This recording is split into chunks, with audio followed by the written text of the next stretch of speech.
कहानी है एक ऐसे शैतान के बारे में जिसे स्वर्ग से निकालकर नर्क में भेज दिया जाता है, जिसके बाद वो अपनी बेइज्जती का बदला लेने के लिए एक इंसान को प्रेग्नेंट करके उसी के पेट से पैदा होता है। और फिर वो क्या क्या करता है ये जानने के लिए आप इस स्टोरी को एंड तक जरूर सुने। तो कहानी की शुरुआत में लूसीफर को स्वर्ग से निकालकर नर्क में भेज दिया जाता है, क्योंकि उसने देवताओं के ऊपर हमला करके उनकी गद्दी और पावर को हथियाने की कोशिश की थी। लूसीफर को जिसने मारकर स्वर्ग से निकाला था उसका नाम माइकल था, जो कि एक देवदूत था। माइकल भी लूसीफर के पीछे पीछे नर्क में आ जाता है और उसे अपनी सोर्ड ऑफ स्पिरिट से वही कैद कर देता है ताकि वो वहाँ से बाहर ना निकल सके। माइकल जब लूसीफर को छोड़कर वहाँ से जाने लगता है तो लूसीफर उसे कहता है कि मैं एक दिन वापस जरूर लौटूंगा, लेकिन तुम्हारा भाई या किसी का दूत नहीं बल्कि तुम सब का देवता बनकर, और तुम सब मेरे आगे झुकोगे। इसके बाद माइकल वहाँ से चला जाता है। इसी तरह लूसीफर को नर्क में कैद हुए सदियां बीत जाती है, लेकिन समय के साथ साथ नर्क की सेना ने लूसीफर को अपना भगवान मान लिया था। सदियां बीत जाने के बाद जिस जगह पर लूसीफर आसमान से गिरा था उस जगह पर लूसीफर को मानने वाले इंसानों ने एक बहुत बड़े चर्च का निर्माण कर दिया, क्योंकि उनका मानना था कि एक ना एक दिन लूसीफर उसी रास्ते से नर्क से वापस लौटेगा और दुनिया पर राज करेगा। अब हमें लौरा नाम की एक लड़की को दिखाया जाता है। लौरा अपने कॉलेज के एक प्रोफेसर के पास जाकर उससे कहती है कि आप प्लीज मेरे थीसिस को पब्लिश करवा दो, जिस पर प्रोफेसर लौरा के साथ फ्लर्ट करने लगते हैं और उसे शाम को अपने घर आने को कहते हैं, जिससे कि लौरा उसके इरादे को समझ जाती है और वहां से चली जाती है। लौरा वहां से एक चर्च में जाती है जहां आज एक एग्जीबिशन होने वाला था, और इस एग्जीबिशन में जेसस के कफन के ऊपर उनके खून और डीएनए के निशान को दिखाया जाने वाला था। चर्च के बाहर बहुत भीड़ इकट्ठा हो गई थी, क्योंकि 100 सालों में अब तक बस 5 बार ही जेसस के कफन के कपड़े को लोगों को दिखाया गया था। लौरा एक स्टूडेंट थी। लौरा अपने यूनिवर्सिटी के प्रोजेक्ट के लिए एंजल एंड डेविल के ऊपर थीसिस लिख रही थी, इसीलिए चर्च के फादर मैक्रोनी से जान पहचान होने की वजह से वो उसे वॉलेंटियर बनाकर चर्च में एंट्री करवा देते हैं। जिस कपड़े को देखने के लिए चर्च के बाहर हजारों की भीड़ इकट्ठा हो गई थी, ये वही कपड़ा था जिसके साथ जेसस को सूली पर चढ़ाया गया था। फादर मार्कोनी लौरा को लूसीफर और माइकल की स्टोरी के ऊपर बेस्ड एक स्टैचू के पास लेकर जाते हैं और उसे लूसीफर और माइकल की कहानी सुनाने लगते हैं, और फिर थोड़ी देर के बाद वो वहाँ से चले जाते हैं। फादर के जाने के बाद लौरा वहीं एक टेबल पर बैठकर लूसीफर और माइकल के उस स्टैचू का स्केच बनाने लगती है। स्केच बनाते बनाते लौरा को शाम हो गई थी। तभी एक मिस्टीरियस वुमेन चर्च में इंटर करती है और वहीं छुप जाती है। इधर लौरा को स्केचिंग करते वक्त ऐसा लग रहा था कि जैसे अभी लूसीफर की मूर्ति हिल गई हो। वो उसे ध्यान से देखने लगती है। तभी वहाँ एक सिक्योरिटी गार्ड आता है और उसे कहता है कि चर्च बंद होने का समय हो गया है, आपको यहाँ से चलना चाहिए। फिर जब वो सिक्योरिटी गार्ड वहाँ से जाने लगता है तो लौरा उसके पीछे पीछे आ रही थी। तभी वो उस मिस्टीरियस वुमेन जिसका नाम लिज था उसे गार्ड्स को मारते हुए देख लेती है और डर के मारे वहाँ से भाग जाती है। लौरा चर्च से बाहर निकलने की कोशिश कर रही थी, लेकिन चर्च के हर दरवाजे को किसी ने बाहर से बंद कर दिया था, इसीलिए वो वहीं एक कबर्ड में छुप जाती है। लिज एक सोट से जेसस के कफन के बाहर लगे प्रोटेक्शन शील्ड को तोड़ देती है और उसके अंदर से कफन को चुराने लगती है, लेकिन तभी वहाँ फादर मार्कोनी आकर लिज को रोकने की कोशिश करते हैं तो वो उसे मारकर नीचे गिरा देती है और उसके सीने में सोट घुसा देती है। वहीं लौरा कबर्ड के पीछे से ये सब देख रही थी, लेकिन वो कुछ नहीं कर पाती। लिज यहाँ अकेली नहीं थी, उसके साथ उसका पूरा स्क्वाड आया था। वो लोग चर्च के अंदर आते हैं और कफन को अपने साथ लेकर जाने लगते हैं। तभी लिज को कबर्ड के अंदर से लौरा के दिल की तेज धड़कन सुनाई देने लगती है, जिसके बाद लिज अपनी आदमियों से कहकर लौरा को पकड़ लेती है। और जब वो लौरा को मारने वाले थे तो लिज अपने आदमियों को उसे मारने से मना कर देती है और कहती है कि इसे जरूर लूसीफर ने ही चुना होगा, जिसके बाद लिज के गार्ड्स लॉरा को जिंदा पकड़कर वहां से लेकर निकल जाते हैं। उन लोगों के वहां से जाने के बाद फादर मार्कोनी लॉर्ड मैकल से प्रे करते हैं, हे प्रभु मेरी मदद कीजिए। जिसके बाद आसमान से एक लाइट चर्च के अंदर गिरती है और फादर मार्कोनी के अंदर घुस जाती है, जिससे कि फादर मार्कोनी ठीक हो जाते हैं और फिर वो उठकर लिज के कार का पीछा करने लगते हैं। लेकिन तभी उनके सर में बहुत तेज दर्द होना शुरू हो जाता है, जिससे कि वो भागते भागते नीचे गिर जाते हैं और लिज लॉरा और कफन को लेकर वहां से निकल जाती है। अब हमें एक वेडिंग प्रोग्राम को होते हुए दिखाया जाता है, जहां एक बच्चा वायलिन बजा रहा था। वो बच्चा वायलिन बहुत अच्छा बजा रहा था और उसके टैलेंट को देखकर वहां बैठे सारे ऑडियंस सरप्राइज हो जाते हैं। तभी वहां डॉक्टर लॉरेंट नाम के एक साइंटिस्ट आते हैं और ऑडियंस को बताते हैं कि ये बच्चा अंटोनियो विवाल्दी का खून है, जो कि इतिहास का एक बहुत ही फेमस आर्टिस्ट था और इसे मैंने अंटोनियो के डीएनए से अपने लैब में बनाया है। डॉक्टर लॉरेंट कहते हैं कि जरा सोचिए, अगर आपका बच्चा उन इतिहासकारों की तरह मशहूर और टैलेंटेड हो जिनकी काबिलियत की किस्से आज हम किताबों में पढ़ते हैं, तो आपके लिए ये कितना फायदेमंद होगा। इसके लिए मैं दुनिया भर की मशहूर और काबिल लोगों के डीएनए को निकालकर उनसे उनके जैसे बच्चों को अपने लैब में तैयार कर रहा हूँ। इसके बाद डॉक्टर लॉरेंट वहाँ एक और बच्चे को लाते हैं, जिसे एक फेमस इटालियन आर्किटेक्चर और पोएट माइकल एंजिलो बुनोरोती के डीएनए से बनाया गया है। डॉक्टर लॉरेंट उस बच्चे की बोली $10 मिलियन से शुरू करते हैं, जिसे एक आदमी $90 मिलियन में खरीद लेता है। यहाँ पर हम लिज को भी देखते हैं। वो इशारे से डॉक्टर लॉरेंट को अपने पास बुलाती है और फिर वो उसे अपने साथ उस चर्च में लेकर जाती है, जहाँ पर लूसीफर आसमान से गिरा था। डॉक्टर लॉरेंट का लैब भी इसी जगह मौजूद था। वहां जाकर लिज डॉक्टर लॉरेंट को जेसस का कफन दिखाती है और उससे कहती है कि हमने इसके लिए बहुत इंतजार किया है, जितनी जल्दी हो सके सैरोगेट को तैयार करो। इधर हम लॉरा को देखते हैं। उन लोगों ने लॉरा के साथ साथ और भी बहुत सारी लड़कियों को बंदी बनाकर रखा था। ये लोग इन लड़कियों के अंदर दूसरे मशहूर लोगों का डीएनए डालकर इन्हें प्रेग्नेंट करते थे और उनके वोम में बच्चे को बड़ा करके उन्हें बेचते थे। ये लड़कियां बहुत तकलीफ में थी और खुद को जितनी जल्दी हो सके यहाँ से आजाद करना चाहती थी। लॉरा कहती है कि मैं तुम लोगों को यहाँ से निकाल कर रहूंगी। तभी कुछ गार्ड्स वहाँ आते हैं और लॉरा का ब्लड सैंपल लेकर वहाँ से चले जाते हैं। इधर म्यूजियम के फादर सीसीटीवी में फादर मार्कोनी को मरते हुए देख रहे थे, लेकिन तभी फादर मार्कोनी जब वहाँ जिंदा पहुँच जाते हैं तो दोनों फादर उन्हें जिंदा देखकर घबरा जाते हैं। मार्कोनी बहुत गुस्से में था।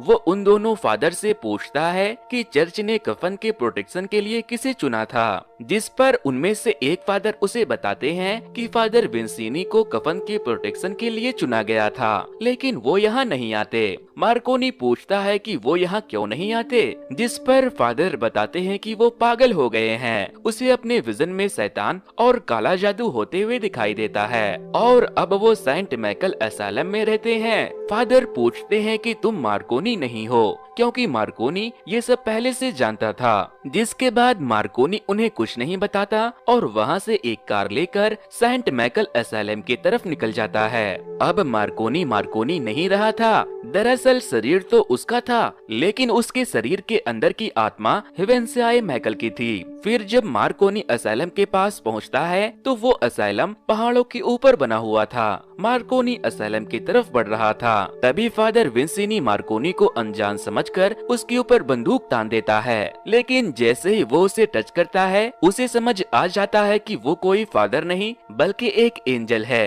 वो उनसे पूछता है कि आप यहाँ क्यों आए हो, जिस पर वो उसे बताते हैं कि उन लोगों ने कफन को चुरा लिया है। इसके बाद विंसीनी माइकल को असाइलम के अंदर ले जाता है और उसे अपने टेलीस्कोप में दिखाते हुए उनसे पूछता है कि क्या आपको ये जगह याद है? ये वही जगह है जहाँ लूसीफर गिरा था।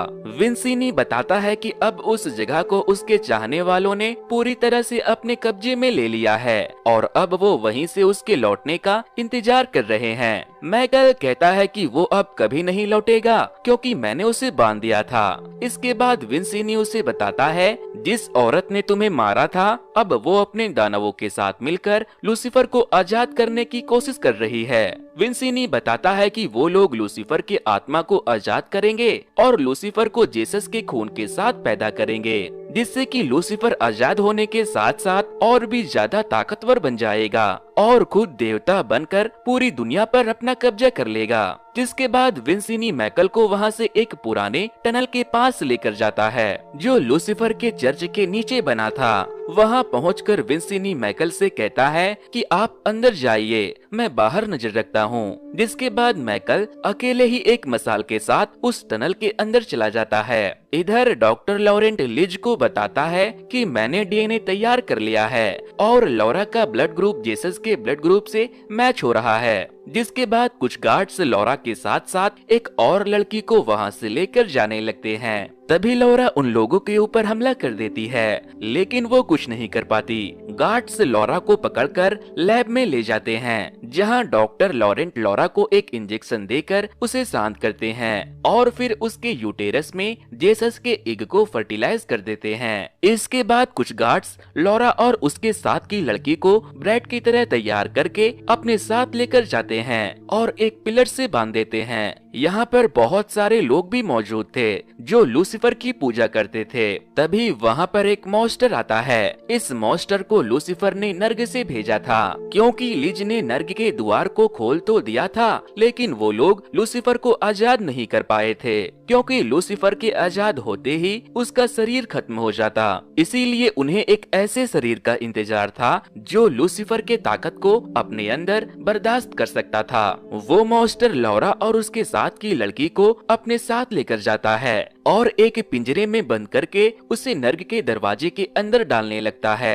इधर नर्ग में कैद लूसीफर पिंजरे को नीचे आते देख खुद को मारकर अपनी आत्मा अपने शरीर से अलग करके आजाद हो जाता है। लौरा और उसके साथ की लड़की नर्ग में पहुंचकर बहुत डर रही थी। तभी कुछ मॉन्स्टर उन दोनों को पिंजरे के बाहर से पकड़ लेते हैं, जिसके बाद पिंजरे के नीचे से लूसीफर की आत्मा निकलकर आती है और उस दूसरे वाली लड़की के मुंह में घुस जाती है। लेकिन उस लड़की का शरीर लूसीफर के आत्मा को बर्दाश्त नहीं कर पाता और वो लड़की वहीं मर जाती है। जिसके बाद लूसीफर उसके शरीर से निकलकर लौरा के शरीर में घुस जाता है, लेकिन लौरा को इससे कुछ भी नहीं होता। उसे कुछ समझ नहीं आता कि उसके साथ क्या हो रहा है। इसके बाद वो मॉन्स्टर लौरा को नर्ग से बाहर निकालकर वापस से लिज के पास भेज देता है। लिज और बाकी के उसके सपोर्टर लौरा को वहाँ सही सलामत देखकर बहुत खुश होते हैं। इसके बाद लिज लौरा को एक कांच से बने कमरे में लेकर जाती है ताकि वो लोग उसे ऑब्जर्व कर सके। यहाँ पर लौरा लिज से पूछती है कि आगे तुम मेरे साथ क्या करने वाली हो, तो वो कहती है कि अब एक नया और ताकतवर जेसस पैदा होगा। इधर मैकल चर्च के नीचे के रास्ते से उस जगह पहुँच जाता है जहाँ जेसस के कफन को रखा गया था। वो कफन को समेटकर अपने बैग में रख लेता है। तभी उसे सामने लगे मॉनिटर पर लिज दिखाई देती है। वो उसे देखने लगता है तो डॉक्टर लॉरेंट वहाँ आ जाते हैं, जिसके बाद मैकल वहाँ ब्लास्ट करके लौरा को छुड़ाने चला जाता है। लौरा उसे देखते ही फादर मार्कोनी समझने लगती है और खुशी के मारे उसे बार बार गले लगाने लगती है, जिससे कि देवता गुस्सा हो जाते हैं और उससे कहते हैं अब बस भी करो, मैं फादर मार्कोनी नहीं हूँ। ये सुनकर लौरा वहाँ से भागने लगती है। तभी कुछ गार्ड उसे पकड़ने के लिए आते हैं तो मैकल उसे पकड़कर स्टोर रूम में छुप जाता है। लौरा को लगने लगा था कि उन लोगों ने मार्कोनी के बॉडी के साथ भी कुछ किया है और वो उन्हीं लोगों के साथ मिला है, इसीलिए वो उसके ऊपर बंदूक तान कर उससे पूछती है कि कौन हो तुम। तो मैकल उसे बताता है कि मैं स्वर्ग से आया हूँ और मार्कोनी मर चुका है। जिसके बाद लौरा मैकल को उसे वहाँ से निकालने के लिए रिक्वेस्ट करने लगती है। मैकल उसे टनल के रास्ते बाहर लेकर जाने लगता है, लेकिन तभी एक मॉन्स्टर लौरा को पकड़ लेता है। जिसके बाद मैकल उस मॉन्स्टर को गोली मार देता है, लेकिन वो गोली से नहीं मरता और वो मैकल के ऊपर हमला कर देता है, जिससे कि मैकल वहीं बेहोश हो जाता है। और तभी लिज अपने गार्ड्स के साथ वहां आती है और लौरा को पकड़कर टनल से बाहर लेकर चली जाती है। और उसे वापस से ले जाकर उसी ग्लास के कमरे में बंद कर देती है। इधर नर्ग के मास्टर ने माइकल को जंजीरों में बांध दिया था, लेकिन वो अपने जंजीरों को किसी भी तरह से तोड़ लेता है और उस जगह पहुंच जाता है जहां नर्ग का दरवाजा था। माइकल उस दरवाजे को जैसे ही ओपन करता है, नर्ग का मास्टर उसे पकड़ने के लिए आ जाता है, लेकिन माइकल उस दरवाजे के अंदर कूद जाता है। वो सीधे नर्ग में पहुंच गया था। उसके वहां जाते ही एक मास्टर उसके ऊपर हमला करता है, लेकिन वो उसे मारकर भगा देता है। माइकल के वहां जाते ही नर्ग के कुछ दरिंदे वहां आ जाते हैं। वो उससे पूछता है कि लूसीफर कहाँ है, जिस पर दरिंदों का सरदार मैमून कहता है कि वो तो यहाँ से जा चुका है और बहुत जल्द हम भी जाएंगे, लेकिन अब तुम यहीं कैद होने वाले हो क्योंकि तुम अपने तलवार के बिना यहाँ कुछ भी नहीं हो। माइकल कहता है तुम लोग मेरा कुछ नहीं बिगाड़ सकते, जिसके बाद मैमून अपने दरिंदों को माइकल को लूसीफर के तलवार से बांध देने को कहता है और उसे छोड़कर वहाँ से चला जाता है। इधर लौरा अपने पेट में अपने बच्चे को देखकर खुश हो रही थी। लौरा देखती है कि उसकी स्किन पहले से बहुत अलग दिखने लगी है। वो लिज से पूछती है कि ये मेरे साथ क्या हो रहा है, जिस पर वो कहती है कि तुम्हें खुद का बहुत ख्याल रखना होगा ताकि तुम उसे अच्छे से जन्म दे सको। लौरा कहती है कि तुमने मुझे किडनैप किया और मुझे प्रेग्नेंट किया और अब तुम मुझे मेरा ख्याल रखने का बोल रही हो, जिस पर लिज उससे कहती है कि मैं तुमसे वादा करती हूँ मैं बच्चे के पैदा होते ही तुम्हें आजाद कर दूंगी। इधर नर्ग में उन दरिंदों के जाने के बाद कुछ इंसान माइकल के पास आते हैं। माइकल उनसे पूछता है कि तुम तो इंसान हो, तुम यहाँ क्या कर रहे हो, जिस पर वो कहते हैं कि हमें यहाँ लूसीफर के लिए कैद किया गया है। फिर वो लोग माइकल से पूछते हैं कि क्या तुम एक अच्छे एंजल हो, जिस पर वो कहता है कि मैं तुम लोगों से वादा करता हूँ तुम लोग मुझे मेरा तलवार ला कर दो, मैं आजाद होते ही तुम सबको आजाद कर दूंगा। माइकल का सोड नर्ग में ही था क्योंकि उसने उसी से लूसीफर को बंदी बनाया था। नर्ग में कैद इंसान उससे पूछते हैं कि हम तुम पर कैसे यकीन कर ले कि तुम आजाद होते ही हमें नुकसान नहीं पहुंचाओगे और हमें भी यहाँ से बाहर निकालोगे। तभी वहाँ बहुत सारे नर्ग के मॉन्स्टर आकर उन इंसानों का शिकार करना शुरू कर देते हैं। इधर लूसीफर की आत्मा लिज के टांगों के बीच से निकलकर उसके सामने आ जाती है और फिर उसके कानों के जरिए वापस से उसके शरीर में घुस जाती है। लूसीफर अब लिज के बच्चे के शरीर के रूप में अपने पुराने आत्मा के साथ फिर से पैदा हो रहा था। इसी तरह कई महीने बीत गए। माइकल नर्ग में कैद होकर रह गया था। लौरा भी पूरी तरह से बदल गई थी। लंबे समय से लूसीफर की आत्मा उसके शरीर के अंदर होने की वजह से उसके पूरे बाल गिर गए थे और अब उन लोगों ने लौरा की और अच्छे से देखभाल करने के लिए उसे एक गिलास के बने ऑक्सीजन चैम्बर में बंद करके रखा था। फिर एक दिन लूसीफर लौरा के शरीर से बाहर निकलता है और नर्ग में जाकर वहाँ के एक मॉन्स्टर के अंदर घुसकर माइकल के पास पहुँच जाता है और माइकल का ये हाल देखकर उससे कहता है कि बहुत जल्द जेसस के शरीर के साथ मैं दुनिया का सबसे ताकतवर देवता बन जाऊंगा और फिर उसके बाद मैं धरती के सारे इंसानों को मारकर उन्हें अपना गुलाम बना लूंगा और मेरे दरिंदे तुम्हें खत्म करने आते ही होंगे। इतना कहकर वो वहाँ से चला जाता है। लेकिन नर्ग के इंसान लूसीफर की सारी बातें सुन लेते हैं और समझ जाते हैं कि माइकल सच में एक अच्छा एंजल है और अब वही पूरी दुनिया को बचा सकता है, इसीलिए वो उसकी मदद करने का फैसला करते हैं। लेकिन तभी लूसीफर के दरिंदे वहाँ माइकल को मारने के लिए आने लगते हैं, जिसके बाद माइकल उन इंसानों से कहता है कि तुम मुझे आजाद करना चाहते हो तो मुझे मेरा तलवार ला कर दो। फिर जैसे ही वो दरिंदे माइकल को मारने वाले थे, माइकल को उसका सोर्ड ऑफ स्पिरिट मिल जाता है, जिसे छूते ही वो देवदूत बन जाता है और उसे उसके अवतार में देखकर सारे दरिंदे वहाँ से दुम दबाकर भाग जाते हैं। इसके बाद माइकल उन इंसानों से कहता है कि मैं तुमसे प्रॉमिस करता हूँ कि मैं तुम सबको आजाद करने जरूर वापस लौटूंगा और फिर वो नर्ग से बाहर वापस से मार्कोनी के शरीर के साथ निकलता है। इधर हम लौरा की डिलीवरी होते हुए देखते हैं। लिज लौरा के पेट से उसके बच्चे को निकालकर उसे लेकर वहाँ से चली जाती है और एक मॉन्स्टर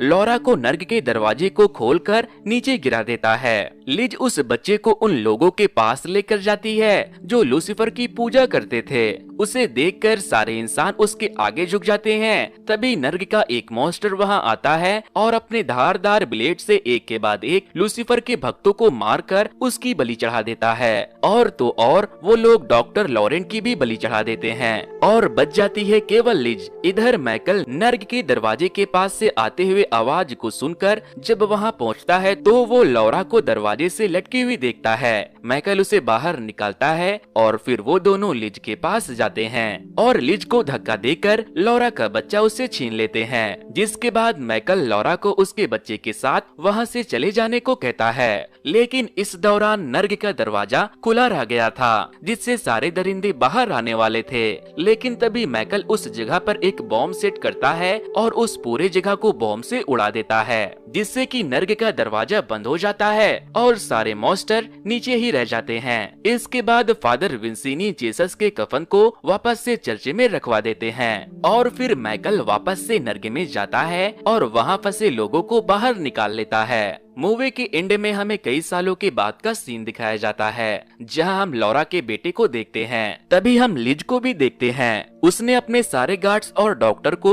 लूसीफर के लिए सैक्रिफाइस कर दिया था और अब वो अकेली थी, लेकिन वो अभी भी लौरा के बेटे के पीछे ही थी, क्योंकि उसके अंदर लूसीफर की आत्मा बड़ी हो रही थी। वो जैसे ही लौरा के बेटे को लूसीफर कहती है, हमें लूसीफर की आत्मा देखने को मिलती है और इसी के साथ ये कहानी यहीं पर खत्म हो जाती है। तो दोस्तों, ये स्टोरी आपको कैसी लगी मुझे कमेंट करके जरूर बता देना। वैसे दोस्तों, कुछ दिनों पहले ही मैंने एक ऐसे स्टोरी को एक्सप्लेन किया था। अगर आप लोगों ने उसे नहीं देखा तो वॉच नेक्स्ट पर क्लिक करके उसे जरूर से देख लें। और जो लोग भी मेरे YouTube चैनल पर नए आए हैं, वो ऐसे ही मजेदार कंटेंट देखने के लिए इस वीडियो को लाइक करके मेरे YouTube चैनल को सब्सक्राइब करना बिल्कुल भी ना भूलें। Thanks to you, good bye.